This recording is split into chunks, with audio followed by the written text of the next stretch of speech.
तुम एक इंटरव्यू में हो। इंटरव्यूअर तुम्हें प्रेशर में डालने के लिए तुमसे एक ठोस सवाल पूछता है। वह तुमसे कहता है कि हमें लगता है तुम इस जॉब के लिए फिट नहीं हो। अब तुम्हें पता है नॉर्मल बंदा ना यहाँ पर डिफीट करेगा, नहीं सर प्लीज़ मैं बहुत हार्ड वर्किंग हूँ, मैं आपकी कंपनी के लिए बहुत मेहनत करूँगा।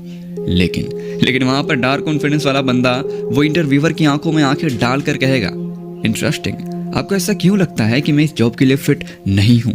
लिटरली तुमने नोटिस किया, तुमने अपने आप को डिफीट नहीं किया, तुमने उनसे सवाल पूछा, और जो सवाल पूछता है ना दोस्त, कंट्रोल उसी के हाथ में होता है।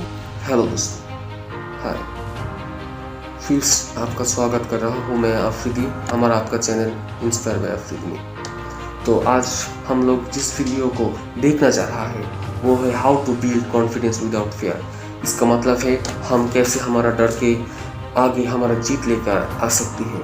तो चलिए हम लोग शुरू करते हैं how to build confidence without fear इस वीडियो को। इमेजिन करो तुम एक ग्रुप में बैठे हो, 4-5 लोग हैं, हंसी मजाक चल रही है, लेकिन अचानक से एक बंदा जो ग्रुप का लाउडेस्ट बंदा है, जोर से बोलने वाला है, तुम्हारा मजाक उड़ाता है। एक चीप शॉट, एक पर्सनल जोक जो तुम पर मारता है, यहाँ तक कि सब आसपास के लोग हंसने लगते हैं और तुम्हारी बॉडी वो भी फ्रीज हो जाती है। अच्छा, अब तुम्हें पता है नॉर्मल कॉन्फिडेंस वाला बंदा क्या करता है? हंस के टाल देता है या फिर जवाब देता है या फिर लड़ाई करने लग जाता है। लेकिन यहाँ पर डार्क कॉन्फिडेंस वाला बंदा ये बिल्कुल भी नहीं करता। देखो, डार्क कॉन्फिडेंस में तुम हंसते नहीं हो, तुम गुस्सा भी नहीं करते, तुम बस उनकी आंखों में देखते हो बिना कुछ बोले 3 सेकंड के लिए, और फिर धीरे से पूछते हो, तुम्हें लगता है ये फनी था? और इस बात को याद रखना कि आवाज में कोई भी गुस्सा ना रहे, सिर्फ और सिर्फ क्यूरियोसिटी, जैसे तुम किसी बच्चे से बात कर रहे हो। और मैं लिख के दे सकता हूँ, जैसे ही तुम वो वर्ड बोलोगे ना, अचानक से रूम का टेम्परेचर गिर जाता है, हंसी रुक जाती है, और वो बंदा जो अभी तक हीरो बन रहा था, जोर से बात कर रहा था, तुम पर बेकार से जोक मार रहा था, वो डरने लग जाएगा। लिटरली तुमसे डरने लग जाएगा, एक वर्ड फील करने लग जाएगा। और इसी को कहता हूँ मैं डार्क कॉन्फिडेंस। लिटरली बिना छाती फुलाए, बिना चिल्लाए, बिना मार काट किए तुमने पूरे रूम को कंट्रोल कर लिया। इसी को कहता हूँ डार्क कॉन्फिडेंस। और याद रखना, अगर तुमने वीडियो को एंड तक देख लिया ना, तो वीडियो के लास्ट में बहुत ही इंपॉर्टेंट चीज़ बताया गया है। अगर तुम देखना चाहते हो तो वीडियो को जरूर देखना, और अगर तुम्हें वीडियो सही लगे ना यार, तो लाइक सब्सक्राइब जरूर से करना। चलो करते हैं वीडियो को शुरू। सबसे पहली चीज तुम्हें यह समझना होगा कि डार्क कॉन्फिडेंस का पहला रूल ही है, the observer is always stronger than reactors. देखो, तुम्हारी लाइफ में ना 99% तुम्हें लोग ऐसे मिलेंगे जो रिएक्टर्स हैं, सिर्फ और सिर्फ रिएक्ट करते हैं। किसी ने गाली दिया, तुरंत गुस्सा हो गए, किसी ने तारीफ की, वो तुरंत खुश हो गए, किसी ने इग्नोर किया, सबके सब सेड हो गए, और लिटरली इनका रिमोट दुनिया के हाथों में है। अब सबसे इंपॉर्टेंट बात, डार्क कॉन्फिडेंस ऑब्जर्वेशन से ही आती है। Think about the surgeon. जब एक सर्जन ऑपरेशन थिएटर में होता है, वो पेशेंट का ब्लड निकाल रहा होता है, क्या वो पैनिक करता है? क्या वो रोता है? नहीं, वो फोकस करता है, वो कोल्ड हो जाता है, क्योंकि अगर वो इमोशन में बह गया तो पेशेंट मर जाएगा। अब एक इंपॉर्टेंट बात, अभी मैं जो तुम्हें बताऊंगा ना, इस वीडियो को खत्म होते ही अपनी रियल लाइफ में जरूर से अप्लाई करना। देखो, अगली बार जब कोई तुमसे कुछ भी बोले, चाहे बॉस डांट रहा हो या फिर दोस्त एक्साइटेड हो के कुछ भी बता रहा हो, तुरंत रिप्लाई मत करना।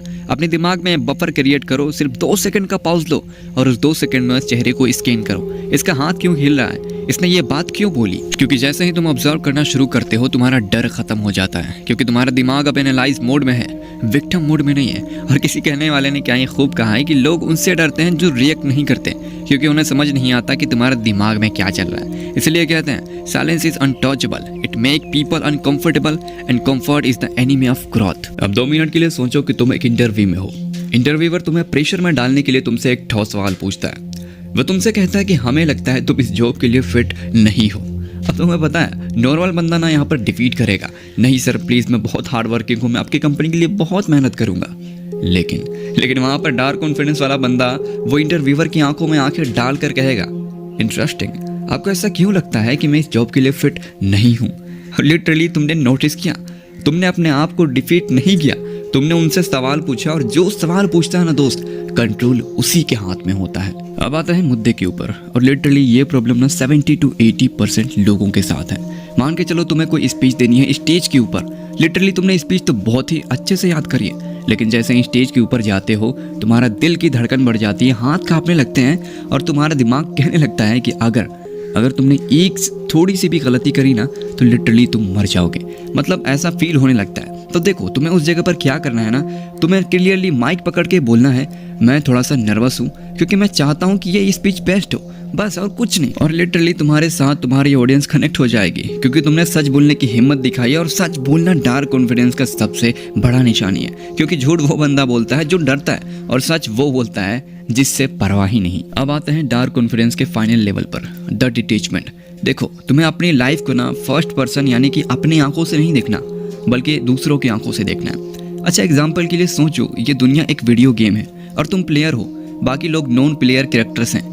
जब वीडियो गेम में तुम्हारा कैरेक्टर मरता है या फिर फेल हो जाता है, क्या तुम रियल में मरते हो? एब्सोल्युटली बिल्कुल भी नहीं। तुम बस रीसेट दबाते हो और तुम फिर से जिंदा हो जाते हो। और यहीं पर डार्क कॉन्फिडेंस वाला बंदा रिजेक्ट होने पर रोता नहीं है, बल्कि वो डाटा कलेक्ट करता है। ओके, लड़की ने मना कर दिया, क्यों किया? शायद मेरी ही अप्रोचमेंट गलत थी या फिर मैं ठीक से कर ही नहीं पाया, लेकिन अगर नेक्स्ट टाइम ऐसा कोई चांस मिले तो मैं ठीक से अप्रोच करूंगा। जैसे ही तुम खुद से ये सब वर्ड्स कहते हो ना, तो लिटरली तुम थोड़ा सा भी इमोशन लीक नहीं करते, सिर्फ और सिर्फ डाटा कलेक्ट करते हो। और लिटरली ये तुम्हें डाटा कलेक्शन तुम्हें लोगों से परे ले जाता है, यानी कि लोगों की सोच से तुम बहुत आगे चले जाते हो। अब आखिरी और सबसे इंपॉर्टेंट बात, जब भी तुम्हें बहुत ही ज्यादा गुस्सा आए ना या फिर बहुत ज्यादा दुखी हो, अपने आप से बोलो, मैं ऑब्जर्व कर रहा हूँ कि मेरी बॉडी में गुस्सा आ रहा है। ये मत बोलो कि मैं गुस्से में हूँ, बोलो मैं अपनी बॉडी का गुस्सा ऑब्जर्व कर रहा हूँ। ये छोटा सा सेंटेंस जैसे ही तुम चेंज करते हो ना, तुम्हारे इमोशन से अलग कर देता है, तुम्हें तुम्हारे इमोशन से अलग कर देता है और तुम मास्टर बन जाओगे, इमोशन तुम्हारा गुलाम बन जाएगा।